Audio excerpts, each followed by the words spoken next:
જમીન દલાલનું અપહરણ કરી રૂપિયા પડાવી લેવાના ગુનામાં પોલીસે એક મહિલા સહિત 3ની અટકાયત કરી છે। સુરતના સરથાણામાં રહેતા અને જમીન દલાલીનું કામ કરતા પરસોત્તમભાઈ વાલજીભાઈ સુતરિયાની સાથે પાયલબેન પટેલ છેલ્લા 3 મહિનાથી કામ કરતા હોય, જેથી એક જમીનની ફાઇલ આપવા ફરિયાદી સાથે વાત થતા તેઓને હોટલ બુક કરાવવા જણાવી હોટલ પર ફાઇલ આપવાના બહાને બોલાવ્યા હતા। તે દરમિયાન તેઓના સાગરીતો પાર્થ ઠક્કર અને કમલેશ મહેતાએ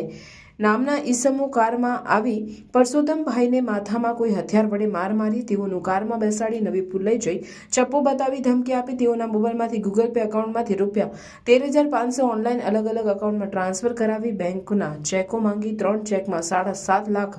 જબરદસ્તીથી લખાવડાવી ચેકની આગળ પાછળ ફરિયાદીની સહી કરાવડાવી ચેકો તેમજ ફરિયાદીનું એટીએમ લઈ જઈ રૂપિયા ગૂગલ પે કરવા તેમજ કોઈને પણ આ વાતની જાણ કરીશ તો જાનથી મારી નાખવાની ધમકી આપી ફરાર થઈ ગયેલા। આ બાબતે પોલીસ ફરિયાદ નોંધાતા પોલીસે 3 આરોપીઓને લખેલા ચેક તેમજ કાર સાથે ઝડપી પાડી તપાસ હાથ ધરી છે। અંકલેશ્વર બી ડિવિઝન પોલીસ સ્ટેશનમાં તારીખ 6/3/2025ના રોજ હની ટ્રેપિંગ, અપહરણ જેવા ગંભીર ગુનાનો દાખલ કરવામાં આવેલ છે, જેમાં બનાવ 1/3/2025ના બનેલ હતો, જેમાં ફરિયાદી અને ભોગ બનનાર જે છે પરસોત્તમભાઈ વાલજીભાઈ સુતરિયા છે તેમની સાથે આ બનાવ બનેલ હતો, જેમાં આરોપી જે છે એમાં કુલ 3 આરોપીઓ છે, પાયલ ભાવિનભાઈ પટેલ, પાર્થ જીતેન્દ્ર ઠાકર તથા કમલેશ મહેતા। આ 3 ઈસમો દ્વારા એક કાવતરાના ભાગરૂપે ફરિયાદીને યેનકેને રીતે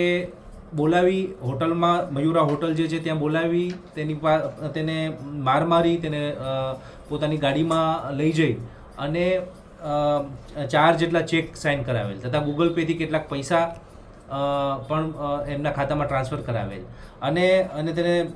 ગાડીમાં બેસાડી મારવામાં આવેલ અને તેને બદનામ કરી અને તેની વિરુદ્ધ આ પ્રકારના આરોપો લગાવી અને એને વિરુદ્ધ ખોટી ફરિયાદ કરવા માટેની ધમકી આપવામાં આવેલ।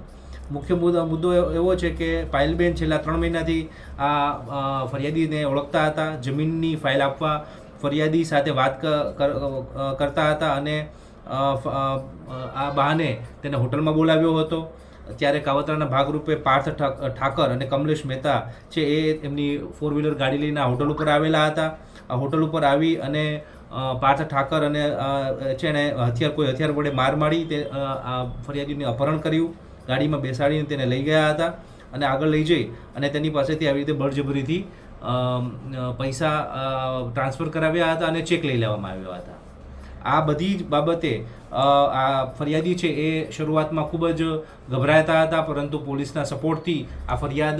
લેવામાં આવેલ। તાત્કાલિક પેરેલલ ટીમો બનાવી અને આરોપીઓને પકડી પાડવામાં આવેલ, તેમની આગવી રીતે પૂછપરછ કરવામાં આવેલ અને તેમની પાસેથી આ 3 ચેક તથા જે મોબાઈલ જે છે, જે 2 મોબાઈલ છે, ગાડી જે છે જે આ ગુનાના કામે વાપરવામાં આવેલ છે તે પણ રિકવર કરવામાં આવેલ છે। આરોપી દ્વારા કબૂલાત પણ આપી દેવામાં આવેલ છે અને આ બાબતેની સઘન તપાસ ચાલુ છે।